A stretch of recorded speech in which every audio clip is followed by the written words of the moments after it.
Hello, everyone, and welcome to another episode of Looking for Love in All the Wrong Dust Jackets, a show where three disgruntled harpies talk to you about everything we love in romance, whether that's books, movies, TV shows, whatever we like. My name's Liz. I'm Danny. I'm Wiggles. And welcome to the episode. Today, we are discussing the relatively new movie on Netflix, A Family Affair. But before we get into that, I do have to warn you, I have to let people know that we are crass and unhinged, very unladylike. We love to swear and talk about all of the naughty times. So if you're not into that, I get it, but you have been warned. This is no longer my fault. This is your time to say goodbye. And if you don't say goodbye, that means you basically endorse everything we say and do. Yay! Yay! That's a little terrifying. Bit more than what I was going for. Okay. What have you guys been up to? Get me caught up. What have you been doing? Well, so I haven't really been reading anything for a hot minute. I kind of overdid the audiobooks, so I didn't want to do that.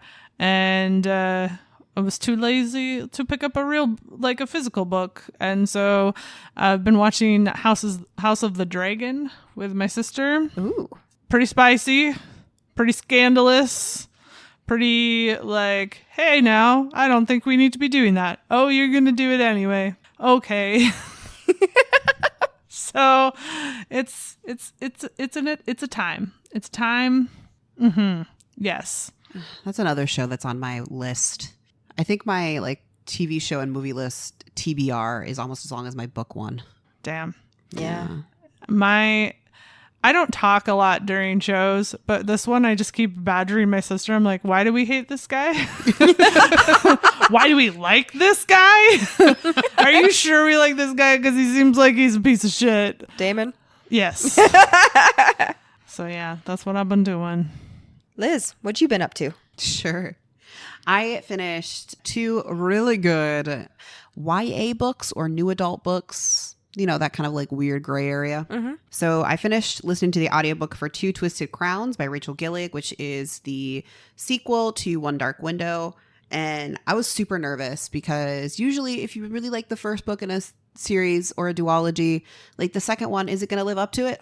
It did. It surpassed it. It's so good. It's 5 stars. All the stars. Love that.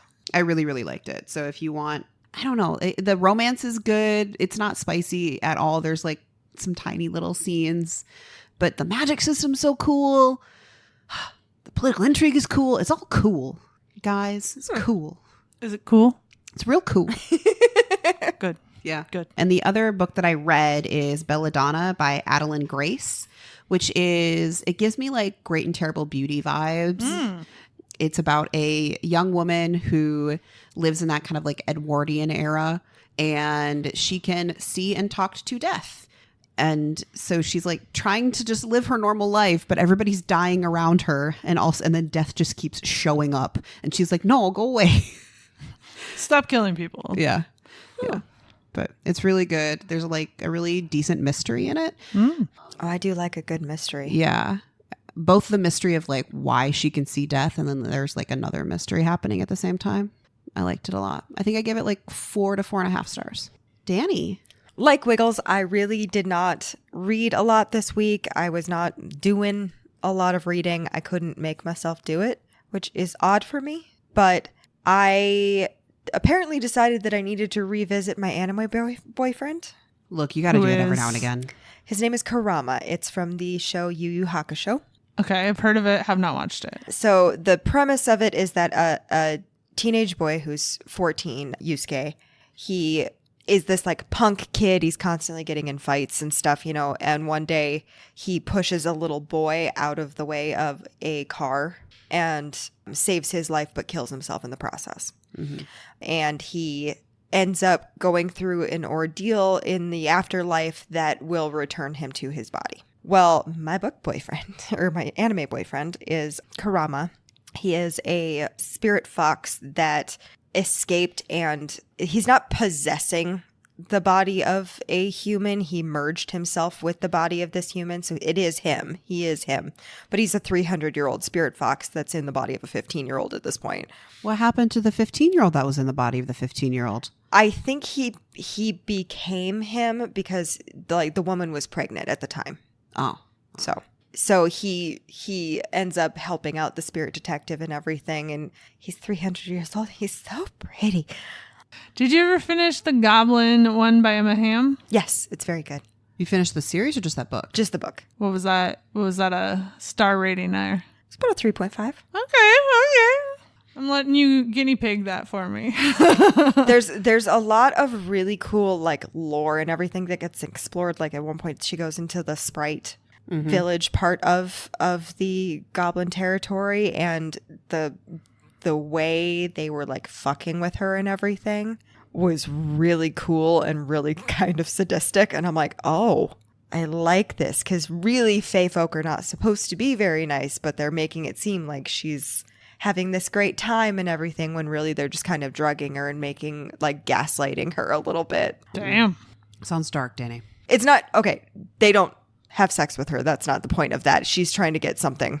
No, I get that it wasn't sexual in nature. Doesn't mean it's not dark. I feel like in this podcast I had to specify that That's it is not understandable. sexual in nature, That's fair. but it was dark. I was like, oh my, this is, and it took you a minute to figure out like what is actually happening. We should probably talk about this here movie. You got any fun facts over there, fun fact lady? All right. These are the fun facts. And fun is a very loosely defined term. So, in the doctor's office scene, when Zara, Joey King, the actor, asks her mother, Brooke, Nicole Kidman, what is he like 20 years younger than you? Referring to Chris, aka Zac Efron. And her mom responds 16. And it turns out Joey King is 16 years younger than her husband. So, kind of hypocritical. So there you go. That's a very loose definition of the word fun there. I know. So then we got Brooke tells Chris she's Australian, and Chris brags that he knows Margot Robbie. He has never worked with Margot Robbie, as in Zac Efron, but Nicole Kidman has in the movie Bombshell. These are the best fun facts you've ever heard. I know. And then Nicole Kidman and Zac Efron have been in a movie together before, in the movie The Paperboy. If you're going, what is this movie? I don't know. I know it came out in 2012 because that's what the IMDb's tell me. So check that out. It appears to have Matthew McConaughey and John Cusack in it as well. So big name actors. Never heard of this fucking movie. I haven't either. No. So that's that for you. Super fun facts. You're welcome. Thanks, Wigs. Danny, what's this movie about? Okay, so this movie is about a big time actor. He's the quintessential action movie actor, and his assistant, who is supposed to be eventually promoted to be a producer with him and everything. The whole shtick. The whole shtick is that she was going to learn more about the business while working for him as his assistant, and then he would promote her. Well, it hasn't happened, and she ends up doing all sorts of really stupid shit for him while she reaches her limit and quits, and then he basically realizes he fucked up and can't really do much of anything without her being around. And so he goes to her house. Well, she happens to live with her mother, who is a big writer and everything. And she's not home, but the mother is. And they start talking and have a good time and get drunk together. And then she walks in and she's all upset about it. And they start dating behind her back. Mm-hmm. Discuss. Okay, I'm gonna start us off with a question where I knew where this movie was going based on like the trailer, but was there not a part of you that sort of thought it was going to be Zara and Chris? There was the beginning of the movie. There was one scene where Chris calls Zara before she quits and asks her to go to the grocery store for him. And that scene, I have in my notes. I was like, I know that he's supposed to be with Nicole Kidman, but why does this scene make it seem like those two are going to be together? Right? It was that scene for me too. I was like, oh, well, this is cute, but like... Something about it felt intimate. Yeah. It did, but not in the friendship way. No. I think the reason that it felt more intimate is because they kept cutting back to Chris, and he was shirtless in bed with the phone like resting on his chest talking to her. And it just, every time they cut back to him, it looked way too like cute and intimate. Yes. Yeah. Yes. And they were joking with each other, and like he was sharing with her like how weird it is that he hasn't been to a grocery store in what was like it? 15 years. Yeah, something like Yeah. that. And she was describing to him all the weird flavors of Oreos, and it was just really cute. And I was like, oh, is this going to be one of those weird ones where like both the mom and the daughter fall for the guy, and then that's complicated and weird? And then I don't know. It felt like when they were making this movie, I think they needed to dampen down the cute factor on that a little bit. But I do appreciate that they showed us that scene, because if they didn't, it wouldn't have shown that like she doesn't hate him all the time. She doesn't hate him at all. He's an ass a lot of times, but like there is things she likes about him. It shows a good side that he has with her. Yeah. Which I think, because otherwise, I don't think if they showed that, you wouldn't have been okay with him eventually ending up with her mom. I agree it was important. And I'm pretty sure that's what they're trying to do with the scene, is show that the relationship between Zara and Chris is more complicated. Yes. But it was probably the wrong directorial choice there, because I would have hated it if the whole reason Zara was upset that Chris is with Brooke, her mom, is because she's also crushing on him. I'd be like, we're past that. That's so 2000. Right. Yeah. And I think honestly, if they had just put him in a shirt instead of having him be shirtless, it wouldn't have been as big a deal. I don't think it would have been as noticeable. It was just a directorial choice. He shouldn't have been in bed having this conversation. Yeah. I think if he was doing something that was more dismissive of it, it wouldn't have been as bad. I don't know whether the shirt or not would have mattered. He could have been working out and having this conversation, so it was clear that he wasn't like deeply invested in it. Yeah. Because it felt like he was, and she was just doing her job, and then it sort of turned into something else. I think he was deeply invested in it because he was ultimately kind of lonely, and she fulfills that for him in a lot of things. And that does come up a lot. He says frequently that he doesn't have friends. Well, actually, the first time we get that is when he breaks up with his girlfriend at the very beginning of the movie. Isn't it? She says like, oh, do you even have friends? Yeah. And then it comes back again and again. So the scene with the grocery store and him in the bed is supposed to do a lot of things.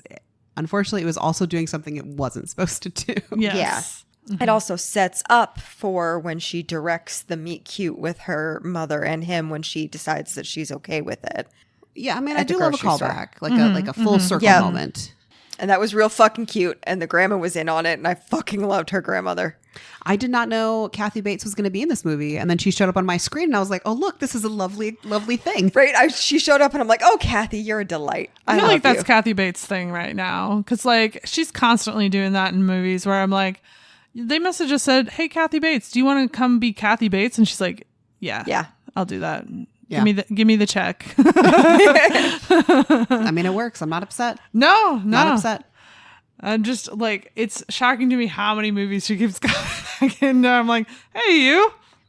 Look at you. To be fair, if you look at the amount of scenes she's in, other than the big like Christmas moment, she just kind of like has one scene here and another scene there. She just pops in to drop her nuggets of Kathy Bates wisdom. Yeah, man. I mean, get your money, right? Right. Get that money. I really also appreciated, so Kathy Bates, while we're talking about Kathy Bates' character, so it's Zara?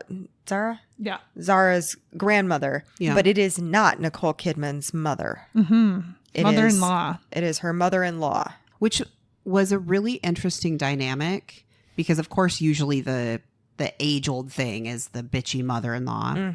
And instead, it's that character is fulfilling both like a motherly role and a best friend role at the same time. And even when they have this big discussion, because Zara's father died of cancer, I believe. Yes. Yes. But she finally ends up having this conversation with his mother that, like, here's the thing. We were having issues before he got sick. And then he got sick and it kind of all got put by the wayside. And I didn't know how to always feel about things. And there's sometimes heavily implied that it would be well, what do you mean you were having issues, blah, blah, blah. And that wasn't the way that she went about this. She went, oh, honey, why didn't you talk to me about this? Like, Yeah. why didn't you talk to me about it before now? Like, even if you didn't feel like you could have talked to me about it then because he was sick, why didn't you unburden yourself to me? Because that has to be really difficult, that you were having, difficulties in your marriage, and then all of a sudden he gets sick and you have to try to put aside these feelings because you don't want to be the asshole that leaves the Yeah. cancer-ridden husband. I totally get it, though. Why would you want to tell The mother of your dead Lila? husband. Yeah, the mother of your dead husband, who lost her son way too early, way too young, that there was this tension in their marriage. Like, why would you want to like kind of sully the memory of it? Especially because Brooke, the mom, kind of describes that they both were writers, and Charlie, the late husband, released a book that didn't do well, and then Brooke released a book that did very well, and that created like Tension. animosity and tension. I Well- was not prepared for this movie to have this much going on. I thought this was going to be like Yeah, really like it came out of nowhere. I was like, oh, there's feels happening. What? yeah. I was like, oh, this is just going to be like a silly fun comedy. I do think it's a crime that they had both Nicole Kidman and Zac Efron in a movie, and there was no singing. I know it's not a singing appropriate movie, but I don't care. They're both beautiful singers. He does make a joke at one point in time about his character, Chris Cole, Zac Efron's character, is in a movie, and they're talking about it. And he's like, oh, yeah, I sang all the parts. I'm a great singer. Yeah. I think it's interesting that this movie had a lot of depth built into it, but I always felt like it just shied away before it could like really lean into any of those moments. And I was like, So for me, like a lot of the emotional moments were sped over, I think, to get to other things because it was like they were trying to reinforce that this is a comedy, guys. Yeah. And it's like, yeah, it's okay if it's more drama than comedy. It doesn't have to be. But We love a dramedy. and especially because the only character really carrying the comedy was Zara. Well, Chris did a little bit in some of his moments. But most of those moments involved Zara. That is true. That is true. Yeah. You know, like she was just out there being in an entirely different movie, I felt like. Yeah. God, when he locks the gate on her and she climbs the gate, and then she knows the paparazzi by name, and they're taking pictures, and she's like, hey, knock it off. Sorry, Zara. Don't do this to me. And then when she climbs over the gate, and then she runs into the gardener, and he's like, Zara, I could have opened the gate for you. And she just storms past him like, nope, I gotta do this myself. Which I get. Yeah. Like, I get having that much just, this is bullshit. I gotta do this. Also, why you got a gate that's that easy to crawl over? That was another question that I had. Like, you shouldn't be able to just climb over this. They really set her up though for physical comedy with all of that, because then she has to open these obnoxiously large doors. Right. Don't you slam that door, young lady. That one had me laughing for a good long while. And she's just like, oh. Yeah. And he acts like it's not, like it didn't happen. Like it was kind of the rules of like Young Frankenstein where you don't notice that it's funny. He's like, and he's like, oh, she slammed the door. Yeah. What? The one thing that was kind of a bummer for me is that the comedy was more front loaded in the movie. And I did like some of the bits and pieces that came up later, but it felt a little uneven. Yeah. But I still really liked it. So I did too. I think that they might have had better success if Zara accepted the two of them together earlier. And so we could have more of the comedy that we get to see a little splash of at the end where it's super awkward still, but they're choosing to laugh about it. I loved, obviously this is the very end, but I loved that little epilogue moment. I thought that was so good. Absolutely. Where Zara is actually running his company and he makes a your mom joke. Yeah. she's like, your mom "Get joke," out! and she goes, get out. Get out! He's like, yep, sorry, love you. I love don't you know, too. I don't know why the love you got me. But as soon as Zara was like, okay, see you at home, love you. And he says, love you back. I'm like, oh, I don't know why that got me, but it got me. I was like, oh, the feels. Why am I feeling all the things for this? It's true. That was very cute.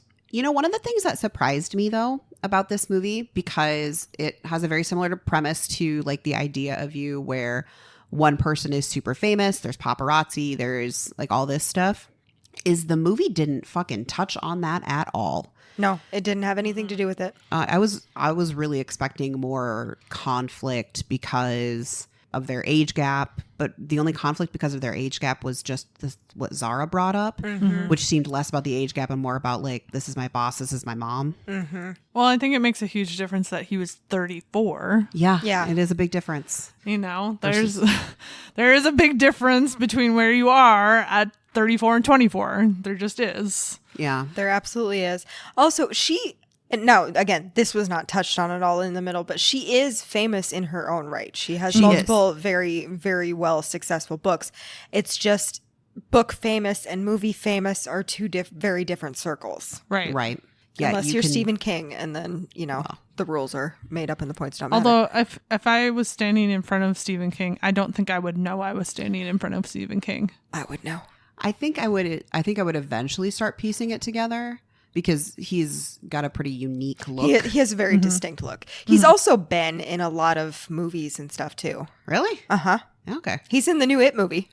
So one thing we need to talk about is how Zara and Chris are connected. So Zara, having a famous parent, has decided she wants to work in the film industry after kind of shuffling through a variety of different career aspirations, which is like, haven't we all been there? Yeah. Yep. And so she was working for Chris because she wants to become a producer and she needs to get some experience. But really, he just has her working as like essentially his personal assistant. Yep.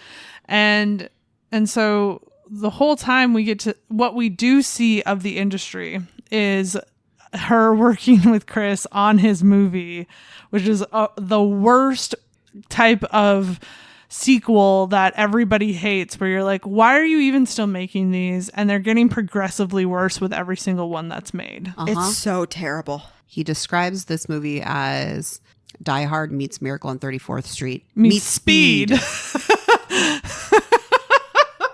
It's oh god, it just hurts. Like the every time they described anything about this movie, I was like, I can feel my brain cells dying. It was bad. And you could tell that this was like a real shit franchise because of his costume too. Oh yeah. The wig was terrible. Yeah. The costume was terrible. And the little clip we get of what movie they're making was terrible. He was like trying to convince a soldier to carry on in the middle of a snowstorm and seemingly for no reason. The one thing I will say I didn't super love about that is they were like, who are we going to make the patsy for this shit film? And so they got this like French woman to be the director. And I'm like, I'm sorry.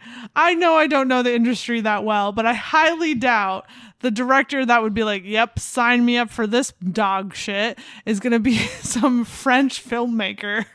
That one did feel a little out of left field. French film. Right? I was like, what? But to be fair, we've all had to do dumb jobs for the monies. It's true. I mean, yeah. And it could be a foot in the door by knowing him. Yeah. I guess. The part that kind of took me out of it is this movie franchise is called Icarus Rising or something like that, where he plays a character called Icarus. And when he and Brooke first meet, she's asking him all these questions like, oh, is it related to the Icarus myth? And Chris is like, what's the Icarus myth? And for some reason, that just takes me out of it. I was like, what do you mean you don't know the Icarus myth? Come on, man. Right. Not everyone is as well read as we are. We learned the Icarus myth in like fucking middle school. Yeah. I mean, I also learned the Icarus myth, but I also had a weird obsession with Greek mythology. Yeah, but like also, don't people just know of the story of Icarus, if for nothing else, like because of the phrase like Icarus, I'm bound, like Icarus, I flew too close to the sun. You know, maybe if you're listening out there to us and we just have a very skewed perspective of our small town Midwestern public education, let us know. Do you know anything about the Icarus myth? Well, like, okay, that just makes me, if no one knows this, then it just makes me question how people are going about their lives with this very clear pop culture reference. Though it might be from ancient Greece, it's still a pop culture reference. And so, like, when you're listening to Hamilton, do you just go, I don't know who Icarus is. I haven't heard him named in the play so far. Like, what? Yeah, I'm sure it was just one of those like things that was supposed to be like an inside joke with the audience, like making Chris seem dumb. Probably, I suppose. But anyway, back to what you're saying about how Zara works for Chris. I struggled with that a tiny bit because if he is this supposedly really famous action movie star to the point where he's on Hot Ones, because that's a part of the intro is we hear the Hot Ones intro, and he can't go to the grocery store or anything like that. And he's hiring some random no-name 22-year-old is what she would have been when she got hired to be his personal assistant. Maybe I don't understand the industry. Maybe that's a common thing, but it seems weird. The only thing I think that that's supposed to demonstrate is that Chris is a big softie. While he has like weird things where he's like, if you make me upset, you have to write me an apology. An apology letter? I would quit in that moment. Fuck you. But I think that in general, Zara does some dumb shit that would get her fired anywhere else. And I think Chris is just like a big softie and wants somebody who's going to be his friend. But that's my theory on it. Although I will say, getting back to your comment about the Hot Ones thing, I think that's like sort of has gotten like a life of its own in pop culture, because I've seen so many skits about somebody being on Hot Ones. Maya Rudolph has twice done a fake skit where she is on Hot Ones, once as Beyonce and once as her character from what's that show on Apple? Shit. It's like Loaded or something like that. I don't know. The premise is like she's this woman who has this insane wealth and she's trying to get rid of it all before she dies. Anyway, and she has so much wealth that that's a seemingly impossible task. So anyway, Maya Rudolph twice has done this. Fake. So Hot Ones really has become this like weird touch tone thing. And I think we all need to look in ourselves and ask ourselves, is it worth what we're doing to this man? That host has gotta be just like messed up. I watch a lot of Hot Ones, especially some of the more recent ones. And he did one with Sabrina Carpenter where she asked him that exact question. She's like, how are you still doing this? He's like, I don't eat chicken anymore. Just like no chicken. He's done. Yeah, he's got to be completely messed up from that. Look, he can quit at any point. He could quit at any point. But why would you when you are like getting all this fame for eating chicken wings and interviewing people? No, like I wouldn't either. Like, you know, it's the danger of his job is the hot wings. I hope he has a really good doctor. Yes. Anyway, this movie. Yeah. So, you know, we get these glimpses of Chris being famous and doing all of these things. And it's really clear that he just wants somebody who isn't placating him or telling him what to do. And those seem to be the only human interactions that he has outside of Zara. Doesn't he say at one point with Brooke that he liked the fact that she didn't know who he was? Yes. Yeah. I think. Well, and that's also the reason why he likes Zara is because Zara does not like pander down to him. Mm-hmm. She argues with him and she likes it. And the moment where she does quit and is like, fuck you, I'm done, I can't deal with this anymore, is the moment where he goes, I done really fucked up, and goes to apologize. To be fair, though, she also kind of fucked up in that moment because he told her, be at my house at like, 8:30 so we can run these scripts. Mm-hmm. And she just blows him off to go be with her friend and talk about the script rewrite. Mm-hmm. And it's like, well, like you said, she does kind of do some dumb shit that would get you fired or in a lot of trouble in other jobs. Yes. Well, and it's like you couldn't have texted him and been like, hey, I know I'm supposed to be here at this time. I am with this script writer to talk about this project. I will be a little late. Exactly. Right.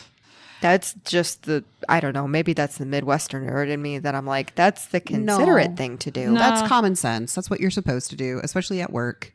I don't know. It was kind of given Gen Z. You know? Yeah. No offense, Gen Z. You just don't want to do your job.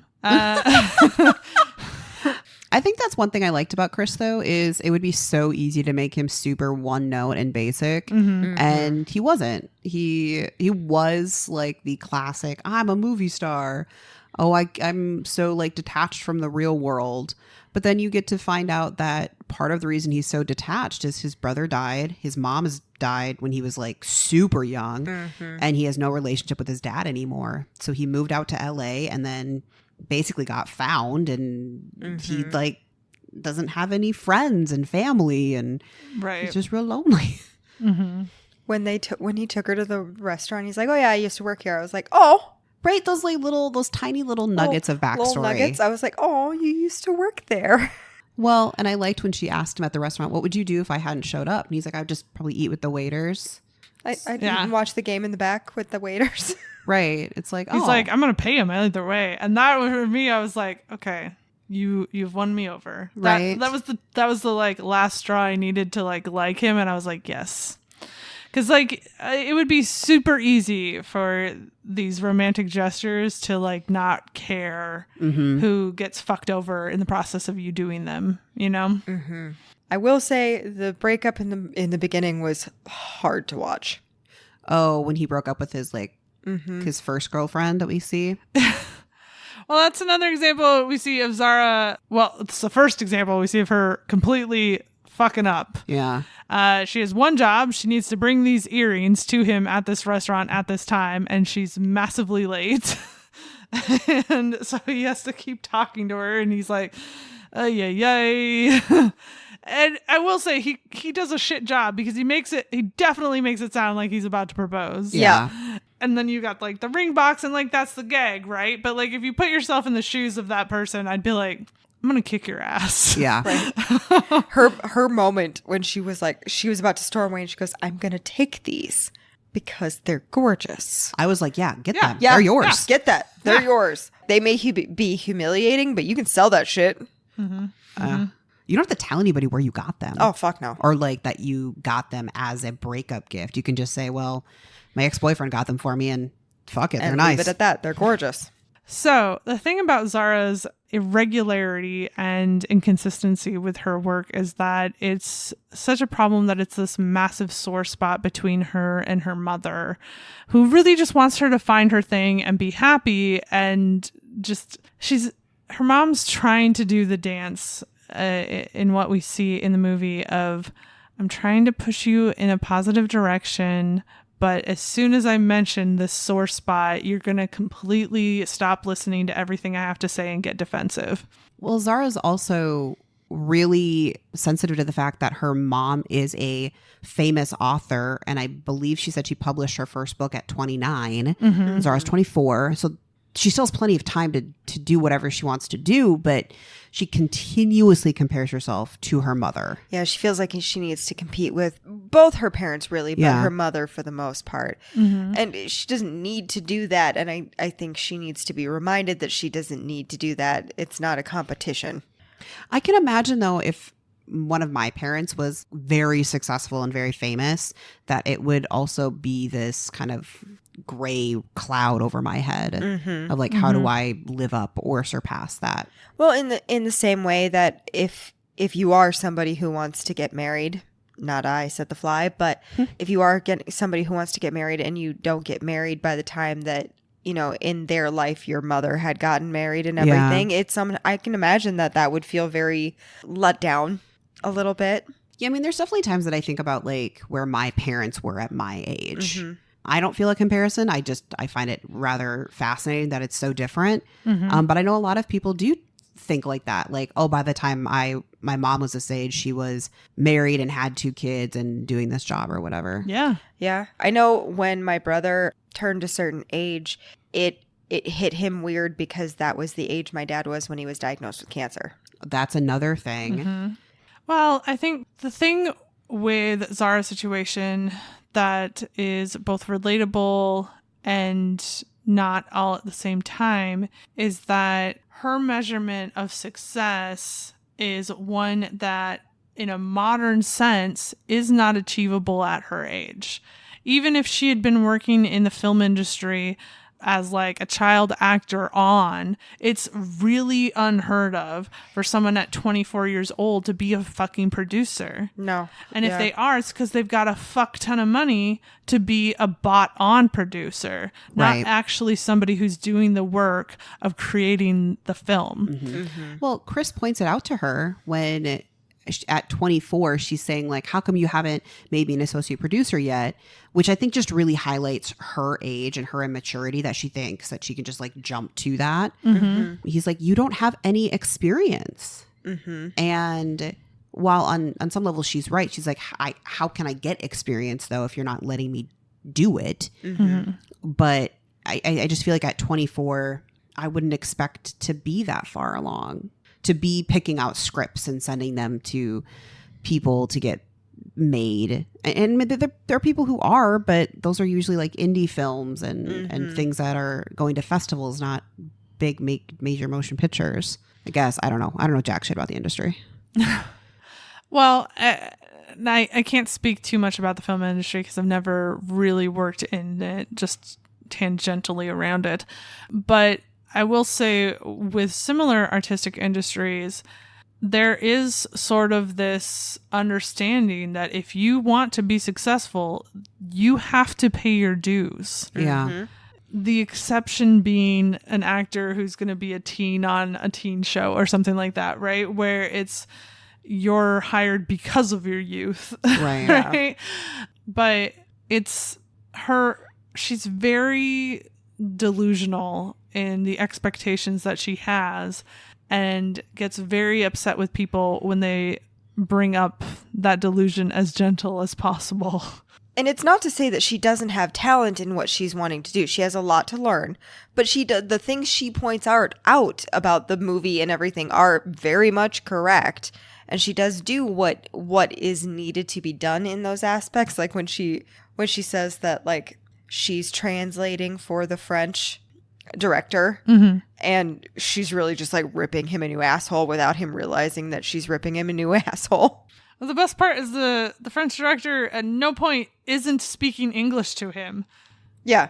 She's just straight up like, I mean, there's that scene where she kind of like leans on her French because she can, you know, but like other than that, she's speaking English to him and he's just going, I don't understand. I don't understand what you're saying. I think, though, if I look back to when I was between, 22 and 24, I had those same delusions. Oh, we all did. So it's not an unrealistic character trait or character flaw. Yeah, it's not an unrealistic portrayal of that age of a person. Yeah. We all thought we were hot shit. And you also just don't realize how long things take. Yeah. There's also this aspect of degrees don't really do for you what they say they're going to do. None of them give you direct job related experience. I mean, I shouldn't say none. Most do not. And so you might say, I'm going to get a film degree and then you're going to go work in the film industry, but you don't really still know how to do any of these jobs because you've never actually done them before. Yeah. Absolutely. However, that ends up being the catalyst for how Chris and her mom end up meeting. Yeah, let's talk about that. That's kind of like the whole main plot here. Zara gets fired. Chris comes over to their house because Zara still lives at home with her mom, and her mom is there cleaning, and Chris and Brooke have this kind of fun little meet cute. I actually liked it because it wasn't this like, oh my gosh, Insta love, or even, I mean, kind of Insta lusty, but it was fueled by tequila. Yeah. As many things often are. Yes. And so to me, it felt a little real of them just getting to know each other because they know each other like through Zara and tequila and chips and salsa later. And before you know it, they're like, well, what if we just kiss? Or what if we keep kissing? Or what if we go to the bedroom and rip these clothes off of each other?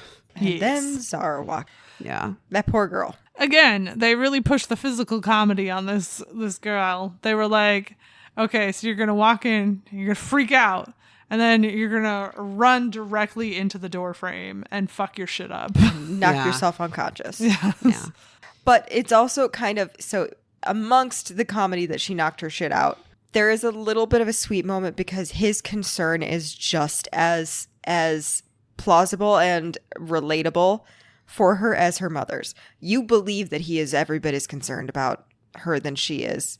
Well, he goes to the doctor with them. He doesn't just go, okay, well, this is awkward, I'm going to bounce. He's like, nope, I'm going to go with you to the doctor. Although that proves to be less helpful than one might think as he distracts the doctor. That's not entirely his fault. The doctor probably should have. He could have said, can you look at her instead? Yes, he should have.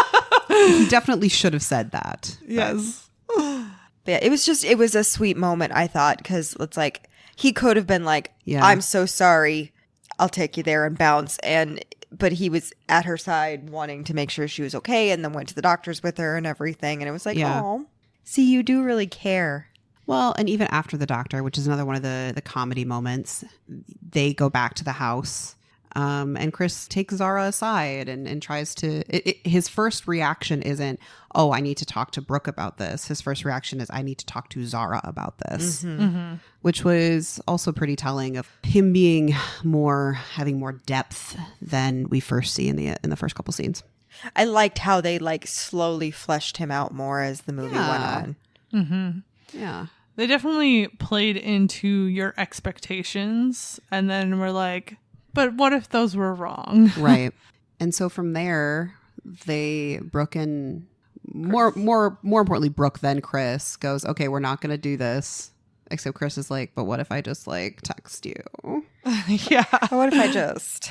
And I get it from Brooke's perspective. You know, it's not even that he's younger than her or, you know, more famous than her because she's never seen any of his movies. It's just like, Brooke hasn't had any sort of romantic or sexual anything in like, what did they say, 12 years Charlie died? Mm-hmm. Her late husband. So all of a sudden this cute boy comes over and is like giving you attention and he's fun.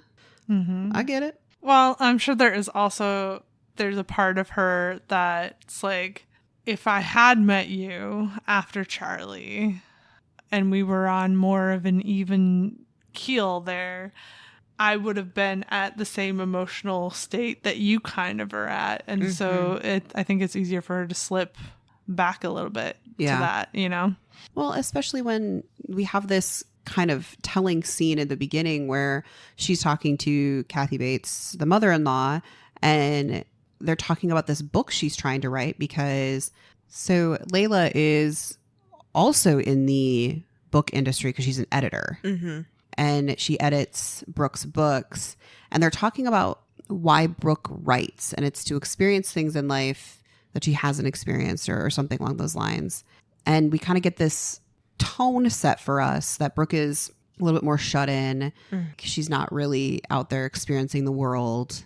And so this guy comes along and is trying to give her like these experiences, but isn't doing it in a way that's like, oh, let me whisk you away to London or whatever. It's like, what takes her to the set that's the New York set. Yeah. In Hollywood. So it's taking her to New York, but not actually. Right. And I understand that Zara was super mad about that because she's like, this is what he does with all of the girls. And like, I'm not a serial dater, so I don't know how taking people on dates goes. But if you have like a really good date spot, why would you be like, well, I already did that with this other girl? Well, I agree. And also, he does point out that he can't go a lot of places where he can be alone with somebody. I get that he can't just hop on to dinner. Like, it has to be an affair where he can go out and buy out the entire restaurant or go to this spot where nobody else can get to him. Otherwise, people are going to bother them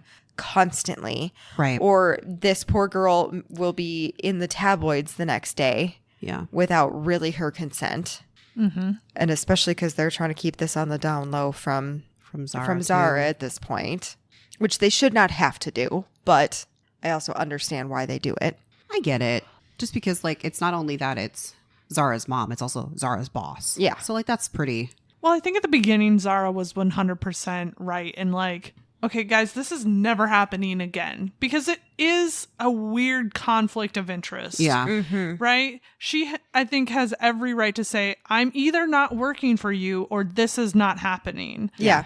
But I think after it gets to a point where it's really clear that an emotional connection is happening there and not just lust, at a certain point you have to go, okay, is being with him making my mom happy? Or am I the problem? Right. Yeah. You know what I mean? Well, but she's 24, right? So the Yeah. idea of being like, hey, I know you guys are doing this. We just need to set some boundaries. We just need to like have some clear lines of like, Chris, if you're over at the house that I live at, I'm not your assistant then. So I'm only your assistant outside of these places and hours. Well, and I also think that they really showed that he was growing emotionally attached in this relationship, given the gifts that he gave for Christmas. I also got a little verklempt Yeah. during that part. I love that one he gave Zara the producer chair thing for the Yeah. first set, which I thought was adorable. That is so cute and sweet. And then the book. The book. The book would have made me jump that man immediately. Mother-in-law be damned. Just saying. He compiled all of her written works into one hardcover, beautifully bound book. And like her articles that she wrote for like Vanity Fair and stuff. Right. It was, that man. I was like, he has me. Well, and when you have a person that can literally buy anything because he's mega rich, the thoughtful gift is the one that like really matters. Right. Like, I'm not going to lie. There was some, it got a little oniony for me Yeah. at that moment. I was like, oh no, it's oniony here. The whole Christmas thing was really well done with Layla, mother-in-law, kind of acting as the mediator, saying you need to allow your mom to be happy. She's also a person. She's not just your mom. I loved that conversation she had with Zara. Yeah. And then the conversation about Charlie and Brooke having difficult times in their marriage and Layla pushing Brooke to be like, does Chris make you happy? Then you need to just go for it. And Brooke's like, well, what happens if it ends bad? And she's like, don't think about that. You're just starting. Yeah. Don't get ready for it to end when you haven't even started. Right. Well, and I like what she says, that we don't get to decide the ending. So Yeah. The other thing I think Layla does a really good job of communicating without overtly saying to Zara is that, yes, you're allowed to feel your feelings, right? But you have to also maybe think about a little bit that you would have probably had these feelings if your mom was with anybody. Not all of them. Some of them are justifiably distinct for the situation, but there's part of you is jealous that someone else is getting a piece of her, and you can't have her all to yourself. Well, there's also a moment before Christmas where Zara first finds out that they actually are dating at this benefit that Chris was like, I don't know if he was like the special guest of honor or whatever, where Zara confronts them and Brooke pulls her aside, and Brooke is trying to express to her like she hasn't had these feelings since your dad. And Zara loses it. And to me, that felt so real too. Of like, do not compare this guy to my father. Right. Which Do wasn't not reference my dad in relation to you doing this thing. Which wasn't what Brooke was trying to express, right? No. But from Zara's perspective, right, she was like 13 when her dad died. Yeah, she has a very like almost sacred view of that man. Right. Well, and just there's a view of your parents that you lose a little as you get older, but not until you get older than 24. Yeah. And you until that point, you do not really see them as individual real people. Right. I feel like I know I didn't. I feel terrible that I didn't, but I know I didn't. They're just my parents. That it's almost as if they only exist to be your parents. Right. And that was a big realization moment for her in those moments where all of a sudden she's her own individual person who has thoughts, feelings, and relationships aside from myself. Well, and I suppose that's especially difficult for Zara because her dad has been gone almost as long as he was in her life. So it's not like she's having this with two people where it's kind of almost, I feel like, at least like with me, it was easier to balance because like it happens at different times, or like you realize it about one and then you still have the parental view of the other. Like she just has her mom, and it's like everything is funneled to that one person. It's that point where you grow out of it's mom, and mom is an only thing. But we've been spending a lot of time talking about Zara, which she is one of the main characters. That makes sense. But we got to talk about Chris and Brooke. And we got to talk about this romance. They real cute. I loved the montage scene, especially because when we were watching The Idea of You and they had the big montage in Europe, and we were like, that didn't do it for me.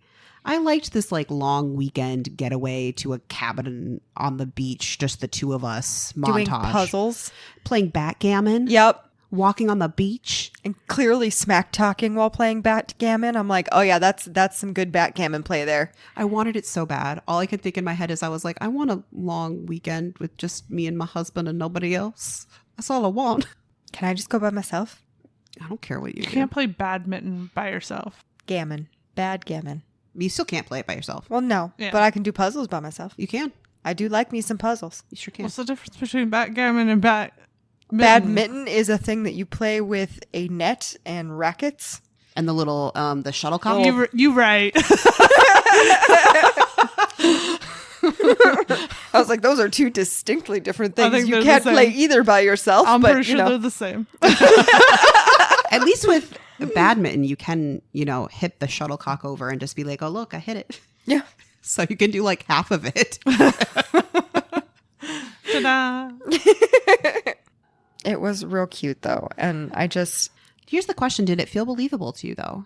I would say my objection to it, and this is regarding the relationship throughout the entire movie, is I don't think we spend enough time with them for them being the main couple. I would agree with that. I would Like, agree with that. You mentioned that we were talking a lot about Zara, but we haven't even finished talking about Zara because she's a shitty friend throughout this She entire is a movie. shitty friend. And so there's more time spent on Zara than on Brooke and Chris. And I think that maybe too much time is spent on her because for me, this feels like it's her story and their background characters in her story. Yeah, it does kind of feel like that. Yeah. That she is the main character and this is the plot that's happening to her. Right.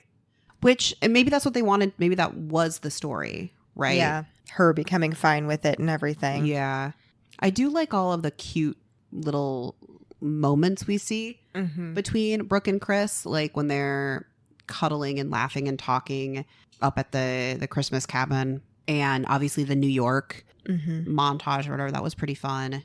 I also like that this clearly takes place over months. It's not a short period of time. Is it? They're working on that movie for a long time Yeah. too, in it, and rewriting scripts and stuff. I didn't really get a sense of the time frame, I'll be honest with you, but it didn't bother me either. It didn't feel fast. Yeah. I'll say that. Oh, and well, it's interesting that, again, it comes back around to Zara, and she is part of the cause of the breakup, but it's also the actions that Brooke and Chris take that affect her and that yields her reaction, Yeah. right? So like it turns out that Brooke has been writing a script to fix the horrible script of the movie that he's working on, right? And so that's the one that he picks in the process rejects her friend. Yep. I think that I maybe would have cared more about Chris and Brooke if I got more Chris and Brooke, but they felt like the majority of their relationship was a montage. I suppose, yeah. I I could can have see used that, yeah. like, even if it was just one or two more scenes that were just them either at that dinner talking, more than they were or something like that. Right. The sexy time scene was pretty good though until it got interrupted. We didn't get anywhere near far enough. No, we didn't. They but just ripped clothes off of each other, which was kind of fun. But I don't understand that in books and movies. Like if somebody's wearing a t-shirt, like I'm wearing a t-shirt right now, right? And if somebody wanted to rip it off of me, it doesn't just rip. Why does So- it always happen? in books, it's because they're usually preternaturally strong, blah, blah, blah. In movies, it's because they made a tiny little tear at the top of it. I know how it's done. but from like the behind the scenes part. I mean, the actual script. I would break my of it. nails on that so much. I'd be so pissed. Well, Right. I think they do a better job justifying it in this one than they do in a lot of others. She's wearing a button down. Hers makes sense. Yeah. And he is wearing this ultra soft fabric. And it does have a good V. If you got like a nice deep V, you can at least Yeah. rip Yeah. from there. Yeah. His like basically illegal fabric that he chews Zara out for putting in the same bag as his shoes. He's like, I don't care, rip it. Right. Which Yeah. he only has 2 of. Yeah. It's And one of she a kind. knows what it is. It's one of a kind. And, you And I only have 2. Yeah. So looping around, because you mentioned it briefly there, Zara is a shitty friend. She is. She's not listening to her friend who she's supposedly like they're going to produce a movie together. She doesn't listen to her. But where she really shines as a shitty friend is her friend Jeannie. Eugenie. Her label on IMDb is Eugenia, and I was like, is that Eugenia? Eugene? I don't know. So Jeannie, we're gonna go with. I think that's what they call her in the movie is I Jeannie. think so too. Yeah. Anyway, so Jeannie is very excitedly at the beginning of the movie trying to figure out what she's going to wear because she's going to go meet the parents. Yeah. And so that's when Zara introduced us to Brooke's insane wardrobe provided to her by Vanity Fair and is like, you should wear this. And they have that great thing. And then that is the end of Zara helping her friend in any way, shape, or form. Her friend's like actively trying to tell her that the dinner did not go well and he's not, her boyfriend's not calling her back and is not talking to her. Yep. And she's just ranting about Chris and Brooke. And then she's forces her to go with her to bust this event that they go to where she ultimately ends up catching Chris and Brooke together, even as, again, Jeannie is trying to tell her that things aren't great in their relationship. And then after she catches them together again, she decides she's going to move in with them unbeknownst, like not really like giving Jeannie an option, and then proceeds to ignore the very clear tension between her and her boyfriend when she asks them what they're doing for the holidays. Well, she even says, oh, I don't want to, Zara does. She doesn't want to go back home and deal with her mother. So she'd really like it if she could just stay with them after the holidays. And obviously everybody's like friendships are different, right? But I couldn't imagine Wiggs just coming up to you and being like, I need a place to stay. I'm going to stay here for 2 months. Right? Absolutely not. There should be a question mark somewhere in there. Right? Well, and like, here's the thing. If I can't imagine any reason why I would end up staying at you and Pappy's house, but should it come up, it would be like, hey, Liz, can I stay there for a couple of days? Yeah. And a couple of days is acceptable. But as soon as your sister moves in and tells you it's going to be a couple of weeks and stays there for 3 months, it's a problem. This might be a personal problem. Well, I can't imagine just declaring that you're going to stay somewhere. Oh, I can't either. No matter how, like... This might be a Midwest nice thing. Yeah. It very well might be. I can't imagine it either. Like, it's one thing the night where that first night when she's really upset and everything and she doesn't want to go home. Can I stay here for a couple of nights? Fine. Great. You can stay here for a couple of nights. But like, there's a point where I think when finally Jeannie's like, dude, we're not together anymore. Yeah. Doesn't she say something like he's been gone for like 5 weeks? Yeah, that's after the holidays, and they come back, and then Zara, I don't want to say forces Chris and Brooke to break up, but she's definitely the one pushing She's the that catalyst for it happening. Yeah. Yeah. And she just like storms back into Jeannie's place and is like yapping about, you know, her Earrings and the earrings and all of this and the other thing. And that's when Jeannie is like, we broke up like forever ago, but I couldn't tell you because you weren't listening. and you didn't notice. I think he still lived there even though they were broke up. I think she was living with them when they were broke up. She says that. Yeah. She's like, I was with you guys though. And she was like, yeah, we were working through like the breakup or whatever. Yeah. Because I mean, the shitty thing is when you break up with somebody and you live with them, you have to still be in each other's space for a bit. Yeah. Until you can figure something else out. Well, and it's played off for jokes at first, and so you almost kind of dismiss it, because I think one of the first things is like her talking about, I don't know how well the dinner went, and she's like, I think his mother didn't like me. She's like, I think it might be because I accidentally scratched her with my toenail. Yeah. Yeah. So you're like, oh, like she's the type of character that just kind of rambles. And then you realize that no, she's actually trying to have a very serious conversation with you, and you're completely tuning her out. Yeah. But that then becomes the thing that allows Zara to see that maybe she has been way too selfish and like internally focused, instead of looking at the people around her and going, what do you need, or where are you in life? And that from there, the movie just kind of like wraps up. But I like the way they do it though. Like, she fixes the friendship issue first. yes, that is important. And they have this ongoing like joke with this pin that I think it says the baddest bitch or something on it. Yeah, something like that.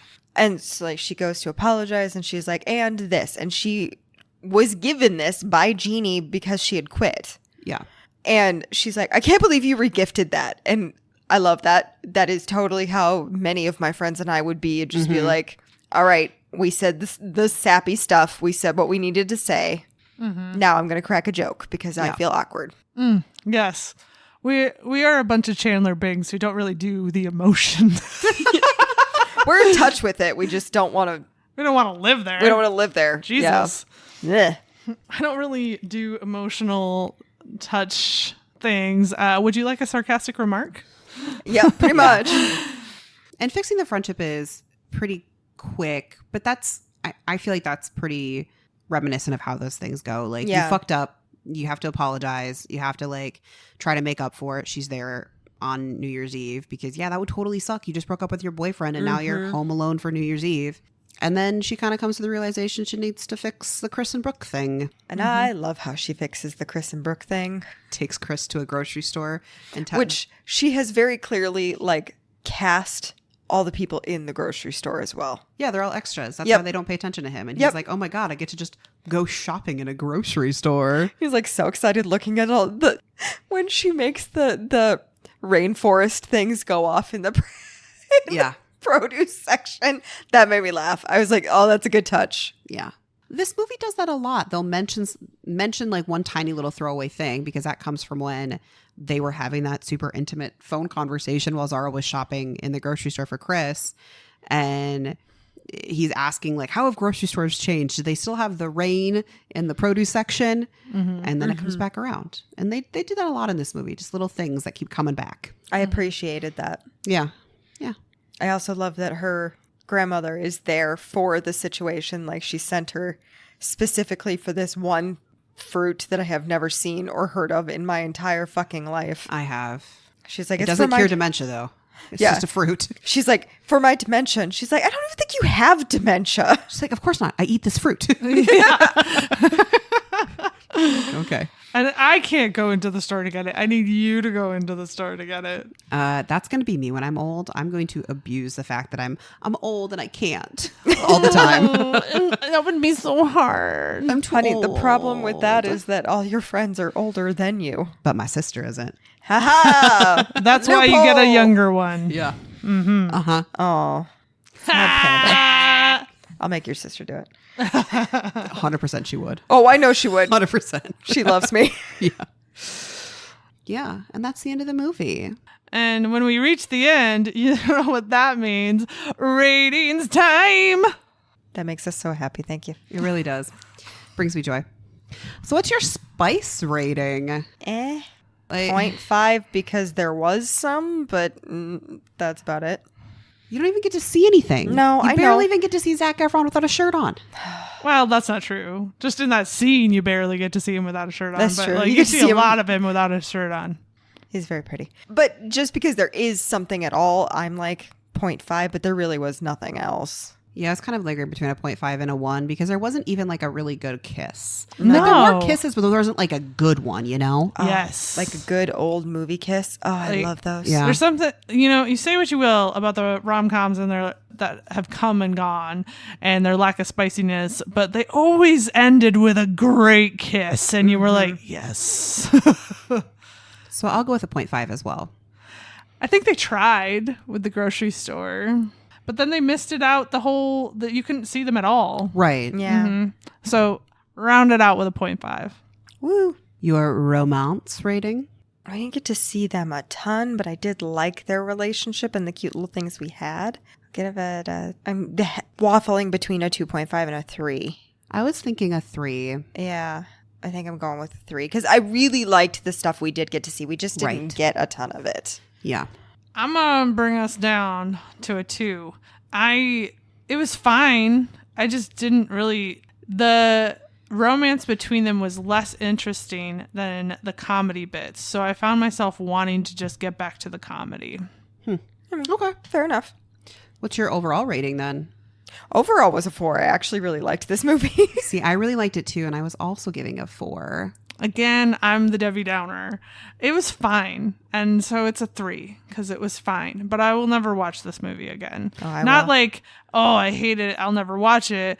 But like, No, it was a I good have no movie. desire to put it back on when I have so many other things at my disposal to watch. See, I watched it again today as like a refresh before coming over here, and I still enjoyed it. So like that's what really kind of solidified that 4. That leads us to recommendations. Sure does. I guess I'll go first. My recommendation is a somehow flying under the radar Zac Efron romance movie called That Awkward Moment. And it's this movie where one of the male main characters gets broken up with. And so the other two best friends are like, don't worry.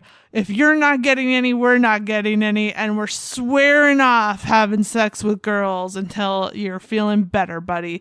And then they both, of course, meet girls that they're like, oh, I might like really like this one. And so go check it out because for some reason, I don't know anybody who's seen this movie and it's not that hard. Like it wasn't like not out there. Just nobody saw it. I've never heard of it. I haven't either. Yeah. So mine is, we mentioned it multiple times throughout this recording, but the idea of you, it's very kind of similar thought process with the very famous person, less famous person, the daughter involved as well, but the daughter in that one is a teenager, not somebody who works for them and everything. I just think this movie was done better than The Idea of You. Not that I hated The Idea of You, but I liked it more. I would agree with that. And just because it's a Zac Efron movie, I will also say The Greatest Showman because it's pretty. That is entirely different. I don't care. Completely different. It's a completely different vibe. There is a love story with Zac Efron. That's true. Is that the basis the base that we're doing here? Yeah, it just needs to be a story where Zac Efron gets to kiss a lady. That's the premise. He also of does our a whole song on a recommendations. trapeze with her. So Yeah, but I would also really be into Zac Efron kissing a man. That'd be cool. yeah, I would be But that too. I don't think we have any of We those. don't. I'm just putting it out there. Yeah, Like Zac. wishful thinking. God, I don't know, y'all. My first thought is Notting Hill, but I don't really know if that's quite right. Interesting. Yeah. Okay. Let's go with Notting Hill. Okay, let's go with that. Sometimes when we watch or read things that are so similar, like The Idea of You and this one, I can't Yeah. just keep coming up with new recommendations. No, I get it. I get it. You know Sometimes what? we just don't have one either. Sometimes the best recommendation is just watch the movie that we talked about. And if you haven't watched the movie that we talked about, it's already spoiled for you, but at least, you won't be shocked.